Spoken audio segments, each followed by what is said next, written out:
We have arrived at the truth because of the courage of some of the most vulnerable Australians, people who have shown bravery in the face of injustice, hardship and sometimes terrible grief.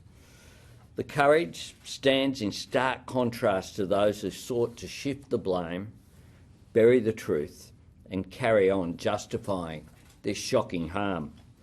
The Robodebt scheme was a gross betrayal and a human tragedy. It pursued debt recovery against Australians who in many cases had no debt to pay. It was wrong, it was illegal, it should never have happened and it should never happen again.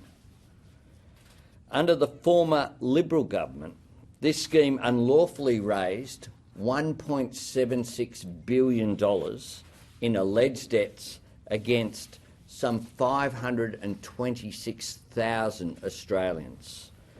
This tragedy caused stress, anxiety, financial destitution and sadly had a very real human toll. For more than 4 years, Liberal ministers dismissed or ignored the significant concerns that were raised over and over again, including in the Parliament, but also by victims, by public servants, by community organisations and, of course, legal experts. The Royal Commission has found that the Liberal Party's Robodebt scheme was, to quote, a crude and cruel mechanism, neither fair nor legal, and it made many people feel like criminals. There are a range of other quotes that stood out to me when I went through the report in the short time that we've had it this morning. What is certain is that the scheme was responsible for heartbreak and harm to family members of those who took their own lives because of the despair the scheme caused them.